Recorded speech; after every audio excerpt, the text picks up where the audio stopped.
we do have hopes as conservatives that many of the Democrats will fail at being reelected in 2010. What I wanted to say is to do that, to see that accomplished,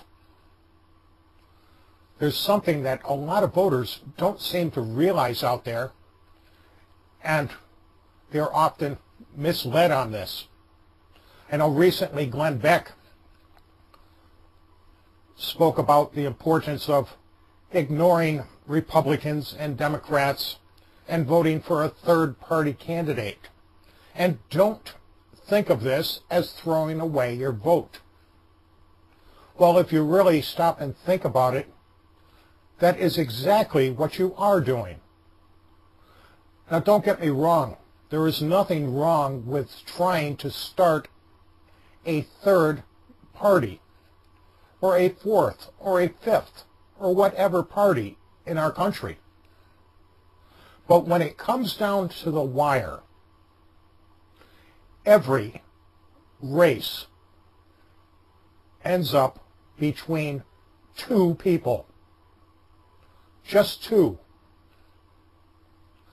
The presidential election, Senate races, races for congressmen are not horse races. Polling is done daily, and we can keep track of that. There are many independent polls out there. Some are biased and some are not. That's for granted. But when it comes down, and particularly even the presidential race when it comes in 2012, look at the last race. We had up-teen parties running their candidates. We've got Ralph Nader, we had Bob Barr, we had Ron Paul. Ron Paul isn't even on the ballot in many states. And if you recall, he told his people, do not vote for John McCain, vote for another independent candidate. Well, by people following that advice, that allowed Barack Obama to win. Again, national elections are not horse races. Someone is not going to come from way behind at the last minute and be elected to office. It just simply does not happen in real life. People tell me, well, I voted for Bob Barr, or I wrote in Ron Paul. I voted my conscience. Well, fine, but think about what you did. You did not vote against Barack Obama. You knew that he was a danger to this country, and yet you decided to throw your vote away on someone who had a snowball's chance in hell of winning the election.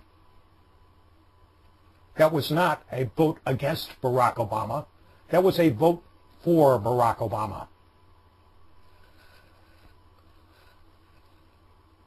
When we go to the polls, we can't think about what we want, that this guy promised that he is going to give me a tax cut, or that this person might do something a little more for my particular race. You have to think about who is most qualified, who is going to be the best choice to run our nation, who that is most likely to win, that is going to be best for the country. Again, it comes down to two people. There's nothing wrong working all year trying to get a third party going. But if it looks like the horse that you're backing is not going to win the race, it's time to do what's best for the country. Forget that movement for the time being and get out there and vote for the most qualified candidate that is likely to win. And if you don't do that, you're going to end up seeing Barack Obama get reelected in 2012. You're going to see many of the Democrats get reelected in 2010. So put your thinking caps on, folks. We don't even know who the candidates for most of these races are going to be in our states.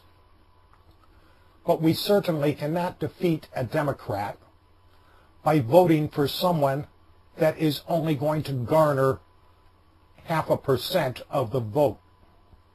Please take the time to educate yourselves and think about it. Voting for a third-party candidate that does not have a chance of winning. Oh, you might be sending a little message to Washington. They don't care. And there's no way we can stop this until we get together and realize this. Again, it's not a horse race. Here's Billy Cunningham with a few remarks. Thanks for listening. American electorate go back and forth between Republican and Democrat. And in the last two federal cycles, that crew largely voted for the Democrats because they wanted change away from Bush and Cheney. So I'm saying that if you wake up on Election Day, Leo, and you don't know if today is Election Day, if you don't know who your U.S. congressman is, if you can't name the vice president, if you have no idea how North and South Korea got separated, in other words, if you're politically naive, I would urge you not to vote because you're going to cast out the informed ballot of someone who pays attention. We have too many stupid voters who have no idea what they're doing, who cast ballots for candidates. But help your cause to refer to those people over the air as idiots. It sounds pretty ignorant to even state something like that, you know, even about those types of people. Well, Leo, do you think stupid voters should vote who have no idea what the hell's going on and they can't find their butt with both hands, and you still think they should vote? I say don't vote. It's an individual call. I have no way of controlling that. I mean, everyone, if they're able to vote, should.